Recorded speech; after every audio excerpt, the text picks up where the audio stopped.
আমি বড় আফসোস এই তরুণ প্রজন্মের এর ছেলেরা যেভাবে একটা কবিতা লা ইলাহা ইল্লাল্লাহ একটা গান গায় না, ইসলামের সঙ্গীত আপনারা গাচ্ছেন না ইদানিং ফজরের পরে জমিনে, এই যে ছেলেগুলো কোন লিডার নেই এদের উপরে, কোন একজন আলেম বড় বিজ্ঞ একজন শেখুল ইসলাম দাঁড়িয়ে এদেরকে যে একটা আশ্রয় দিবে, এদের পক্ষে দাঁড়াবে, এরাই পতাকা নিয়ে ফাইট করতেছে, এরাই রাজপথে থাকতেছে, এরাই লা ইলাহা ইল্লাল্লাহ কেন লিখতেছে, এরাই তৌহিদের চিন্তা করতেছে, এরাই পুরো অনলাইন জগৎকে তৌহিদের গরম বাজার রাখছে এরাই।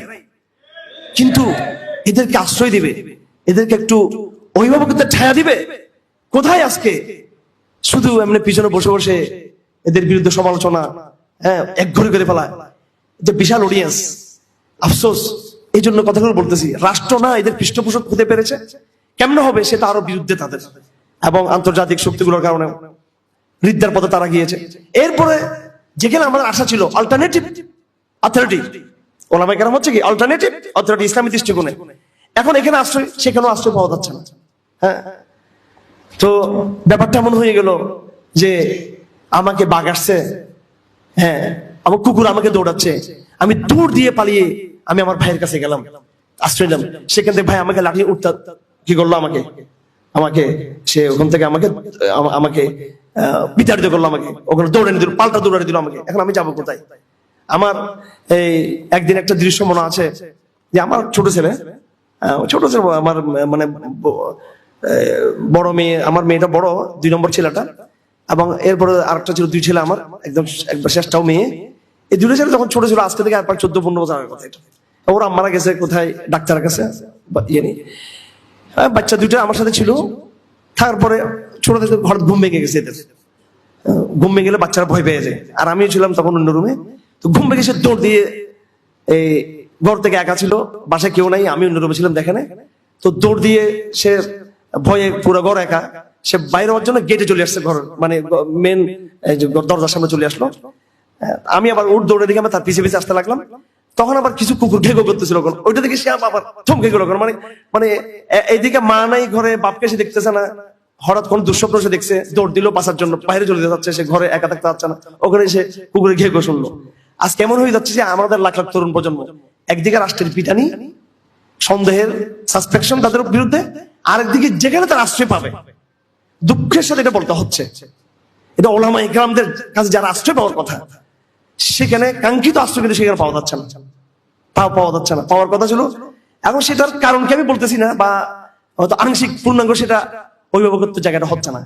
এই জায়গা থেকে আমাদের উত্তরণের জন্য আমাদেরকে যেটা করতে হবে, তরুণ প্রজন্মকে প্রথমে যেটা বলবো সেটা হলো, আপনারা প্রথমত নিজেরা নিজেদের জ্ঞানকে, আলেমকে বাড়ানোর চেষ্টা করেন।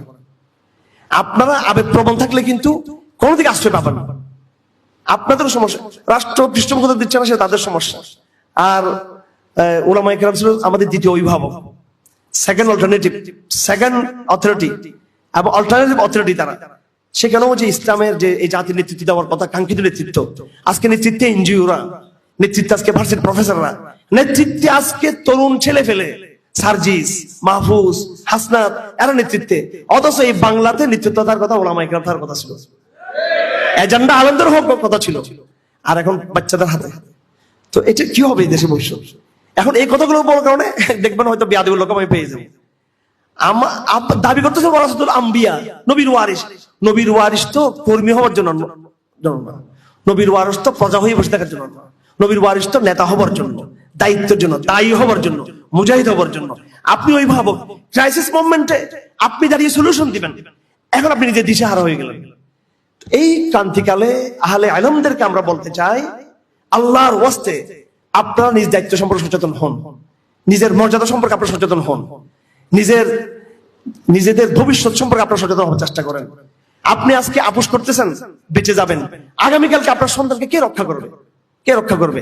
আর আজকে আপনি সত্য কথা বলার কারণে একটু বাধা পেলেও, কষ্ট হলো, কিন্তু আপনি আপনার প্রজন্মের জন্য নিরাপত্তার একটা আপনি ভিত্তি স্থাপন করে যেতে পারবেন।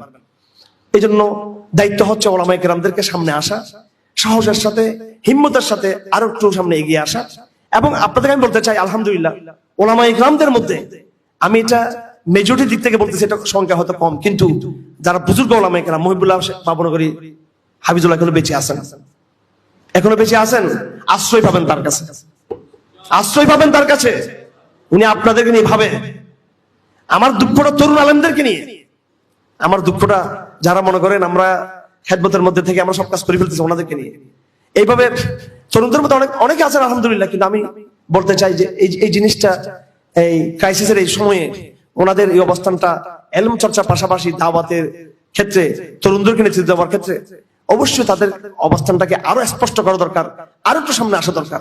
কারণ গণহারে জাহেলিয়া চলতেছে, জাহেলিয়া, গণ জাহেলিয়া, এটা ছোটখাটো জাহেলিয়া। এই জাহেলিয়ার মধ্যে আপনি শুধু আত্মকেন্দ্রিক হলে চলবেন ওলামা কেরামদেরকে। তো এই জন্য আমি যারা এখানে ওলামা কেরাম আছেন, জানি না এখানে কোন কোন বয়সের ওলামা কেরাম এখানে আছেন, আপনারা একটু গর্জে ওঠেন। একজন আলেম জায়গা মানে পুরো জাতি জায়গা, একজন আলেম শুয়ে যাওয়া মানে পুরো আলেম শুয়ে পড়া।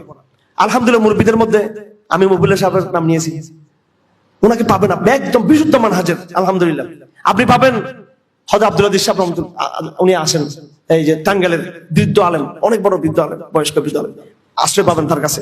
আপনি সিলেটের, আমার সাথে পড়ছিল পাকিস্তানের বর্ণমী পরিবারের, ওরা সম্ভ্রান্ত পরিবার, ওলিউল্লাহ আমার সাথে বিদেশে ছিল একসাথে আমি যখন ইফতা পড়তাম, সে হতো দাওরা বা অন্যদিকে পড়তো, নিচের দিকে কিতাবখানা পড়তো। কিছু ফোন দিয়েছিল, তাদের সাথে আমার দেখা হয় নাই। আর এটা যে তাদের এলাকাটা আমি জানতাম না, এটা আমি তো আসলে চিনি না ওইভাবে। ওইটা জানলাম আমি তো প্রথম ওখানে গিয়ে উঠতাম, ওদেরকে ফোন করতাম, যোগাযোগ করতাম। যাই হোক, এই আল্লাহপাক বিভিন্ন পরিবার কেউ আল্লাহপাক তৈরি করে দিবেন ইনশাআল্লাহ। সিলেটের মধ্যে গতবার আমাদের ভাইরা এসেছিলেন ঢাকা থেকে, ওনারা আলহামদুলিল্লাহ দেখা করছেন। হ্যাঁ, আরো মুরব্বীরা এখানে রয়েছেন, অনেক মুরব্বীরা রয়েছেন। একসময় হযরত তকিজবানী সাহেব রহমতুল্লাহ আলী যখন বাংলাদেশে আসছিলেন, এসে মাত্র প্রথমে নাম নিয়েছেন দরগা মাদ্রাসার আকবর সাহেব রহমতুল্লাহ ছিল একজন। আমার এখনো মনে, উনি এয়ারপোর্টে নামছেন, নেমে বলতেছে সিলেট মে এক বুজুর্গ হ্যাঁ মুঝে ওয়াহাঁ জানা হ্যাঁ, এবার বলছিলেন। এটা আজকে থেকে 30-35 বছর আগের কথা সেটা। তো বুজুর্গরা কোথায় কোথায় যারা আছেন তারা কিন্তু আশ্রয় দেয়। একসময় হাটাদারিতে হযরত শাহুল ইসলাম মুফতি শফি রহমতুল্লাহ আলাই, পরবর্তীতে রাজনীতির কারণে ওনার বিতর্ক তৈরি হলো, কিন্তু হযরতের পুরো জীবনটা গিয়েছে তরুণদেরকে আশ্রয় দিত। তিনি মুজাহিদদেরকে, তরুণদেরকে ব্যাপক আশ্রয় দিয়েছিলেন। এবং মুফতি আহমদুল হক সাহেব রহমতুল্লাহ আলাই, যিনি শফি সাহেবের উস্তাদ, উনি আমাদেরকে যখন আমরা ওই সময় আরকানের মুসলমানদেরকে স্বাধীন করার কথা ছিল, তখন তিনি আমাদেরকে আশ্রয় দিতেন এইভাবে। আছে এখন ওলামায়ে কেরাম, বিদগ্ধ যারা বয়স্ক ওলামায়ে কেরাম, তাদের মধ্যে আমরা এখন ঠিকানা পাবো, আমরা খুঁজে পাবো। তো ওলামায়ে কেরামদের প্রথম দায়িত্ব থাকবে এটা, এই বর্তমান ক্রাইসিস মুভমেন্টে তরুণ প্রজন্মকে তৌহিদের সংগ্রামে তারা যেন একা ছেড়ে না দেয়, তারা যেন অভিভাবকের ভূমিকা যেন তারা আসে। আবার আরেকদিকে সমস্যাটা হলো তরুণদের মধ্যে ইদানিং একটা আত্মকেন্দ্রিকতা চলে আসতেছে, যে আমি সবকিছু বুঝি। এবং কিছু আমাদের মধ্যে যারা একটু